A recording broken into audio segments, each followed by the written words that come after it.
Wanderer, the ultimate hippie trail journey, is a great read and a hell of a lot of fun. Check it out. Follow the journey and our route on our website at wandererbook.com.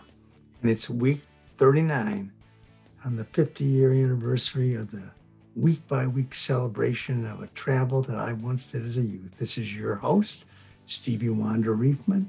We started in Agra.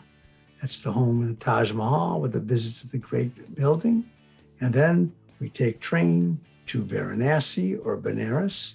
And then from there, a train again to Patna, trying to get to Kathmandu the easy way, but there is no easy way for our wanderer. And he makes it on a boat and then a limited gauge train all the way to Ruxall at the border. And then he's on the steps, on the doorstep of Nepal and Kathmandu, just a few hours away. Let's deal with the particulars.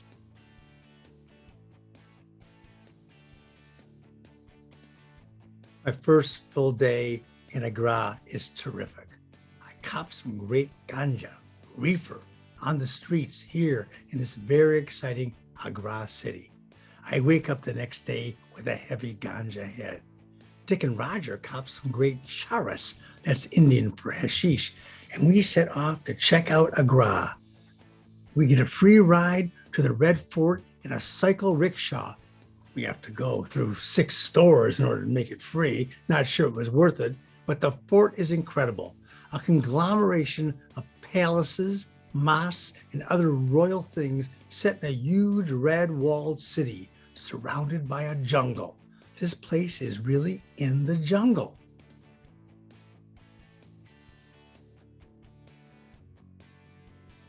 At times, we can see the Taj Mahal off in the distance, and it's a thrill. Eventually, after enjoying so much in Agra, we walk off to the Taj after seeing it about 4 times from afar above the jungle line. It is truly a thrill to see it in the distance, the wondrous image I have seen in the pictures. Great beauty, walking up that long walkway until you climb up the white marble stairs, a thrill. It is so intricate, subtle, and beautiful. The inside is simple, with 2 large white stone tombs upstairs and 2 just like it downstairs, built for her in the center, his a larger marble tomb off to the left. The Shah built the Taj for his wife Mahal. It means the tomb of Mahal.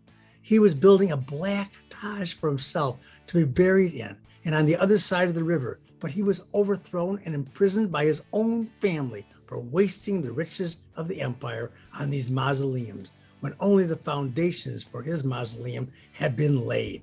And instead, his family built a larger tomb for the Shah Jahan next to his bride in the Taj Mahal.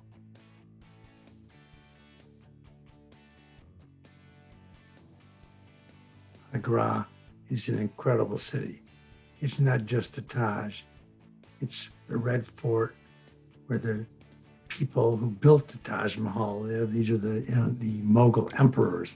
They were also the same people that used the Kashmir as a place where they can celebrate during the summertime where it's not so hot. Of course, we're back into Agra in the summer. As you can see from the Red Fort, there's the Taj in the distance. There's the Taj,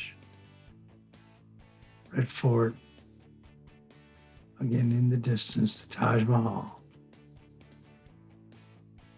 part of the Red Fort. It's really a wonderful city that has engrossing ancient architecture as well as a vibrant town in its current state. Lots going on, lots of celebrations, much to see in Agra.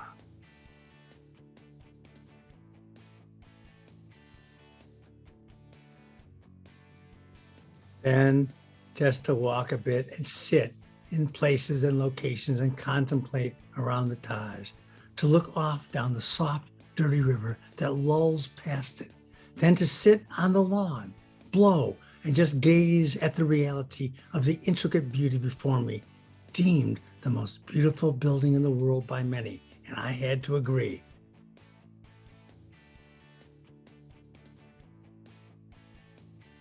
Then we make it back to Agra city itself and find the best city I've seen since Morocco. Very intense, bustling, big, and really far out. I drink 2 milkshakes. Another day in Agra, and I got a tola, a few grams of hashish, and suddenly we're going a bit faster to Nepal, as the boys, Dick and Roger, are getting trigger happy to get moving towards Australia. So our split will come quite quickly when we get to Kathmandu. I can see it coming. That's okay by me. It's been great, but I'm looking forward to a reshuffling of the deck. Reminds me of my time in Morocco, and history repeats itself. Maybe a groovy chick and I can spend a month in Nepal. Why not? I must say, I'm quite excited to be hitting it out towards Nepal, a real dream come true, and much to think about and to contemplate.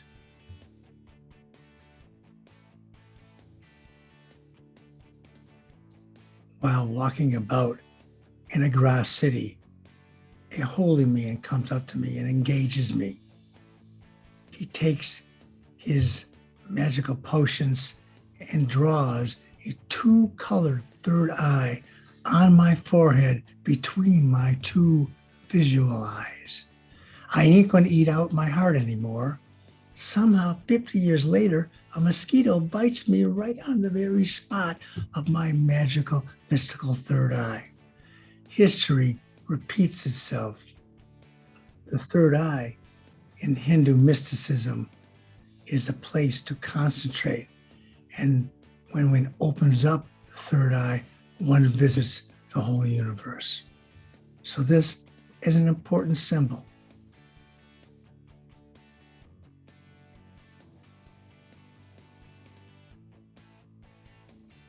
The heat is really incredible. The noise of the jungle goes on outside. Heavy trip. Wow, on the road again. I see some camels on the street. Nice to see. I may write a letter home. My head is really flying about. I am cosmic. I am everywhere. People, places, things. Wow, stoned impressions. It's really cool.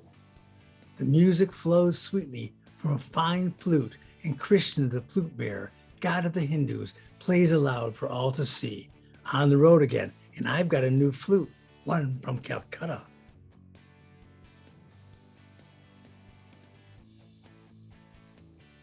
A grueling train ride by the railroad from Agra to Mughal Sira, 16 kilometers from the city of Benares.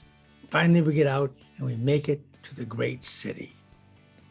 Varanasi, or as I would rather call it Benares, is a city in the northern Indian state of Uttar Pradesh, dating to the 11th century BC, regarded as the spiritual capital of India. The city draws Hindu pilgrims who bathe in the Ganges River's sacred waters and perform funeral rites.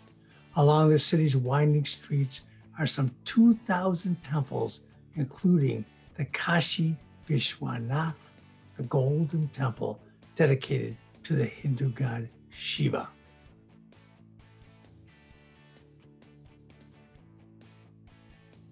It's June 30, 1971, Wednesday. It's been a grueling day. In Varanasi, I buy some trinkets in the old bazaar in the holy part of the city. It's really a trip down there.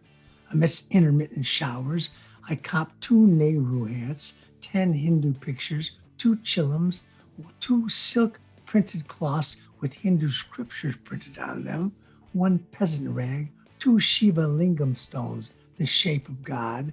I added to that 4 chillums, 2 elephants I bought before, 1 kafaya, my black band, my completed first travel journal, 1 flute from the city of Patna, and 2 sets of silly beads, sending them off home at the post office, a trip that nearly killed me.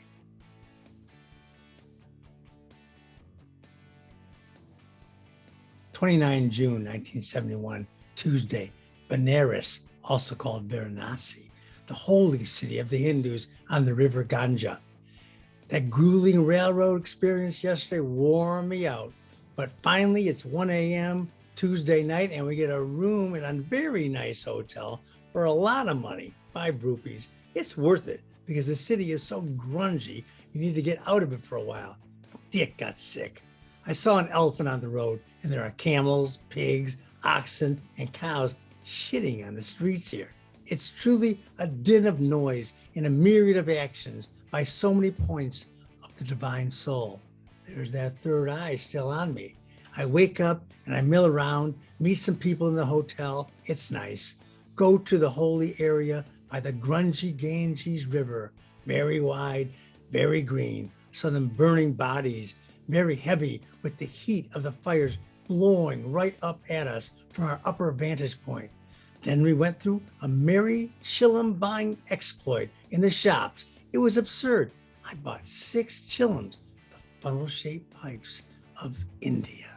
Far out.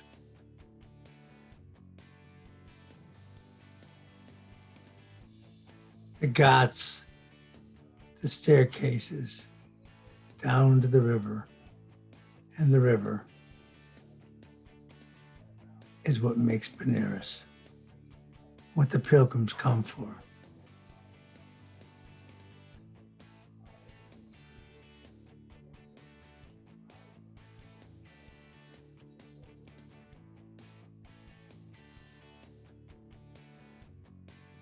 A big thing about Benares is that it's full of sadhus, the traveling holy men of India.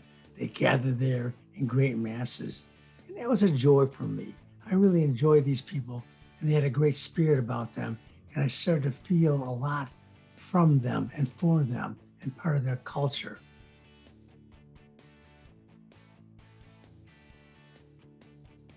It's another grueling train ride from Benares to Patna. When we get off the train, we get to an airport that we're told there's air travel cheap that will get us to Kathmandu and avoid all this crazy overland travel. But no such luck. We find out that the hassle at the end of the road to Kathmandu is going to be on the road to Kathmandu. So anyway, we get back out and we make it down to the point where we get on a boat and we take the boat down a river and we see a body floating, dead, of course. You know, this is the way things are there. If you can't burn somebody, you just throw them in the river. The train rides and the traveling become a bit much, but I'll get a rest soon. I'm exhausted, not enough sleep. To cross the river again? Oh my God. Next week, it's week 40 of our 50-year anniversary celebration of my Stevie Wander. We start off in the last city in India on the doorstep of Nepal.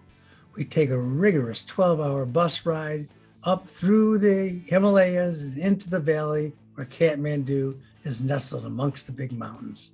We get off, find ourselves deluged by hotel hustlers, find ourselves a place to stay, and have a great time in the streets and the town of Kathmandu, getting involved in the hippie scene with hashish stores. Ultimately, a Swami tells me my fortune next week, and I get into a groove in the place called Kathmandu, Nepal. And it's a hippie mecca. You're going to like the trip. The Wander is a great read. It uses something we call the active voice. It's a hell of a lot of fun. You feel like you're right there experiencing it with our wanderer. And follow our route of the journey on our website at wandererbook.com. There's an airport in Patna. The constant train rides, not enough sleep, and bordering on other exhaustion is just too much at a certain point. We've heard we can catch a plane for $6 to take us directly to Kathmandu, avoiding a rigorous journey by river, train, and bus through jungles and mountains. We hustle off the train, take a small taxi to the airport, only to discover there are no scheduled flights for today or tomorrow. Our plan isn't going to work. We've got to get back on a train.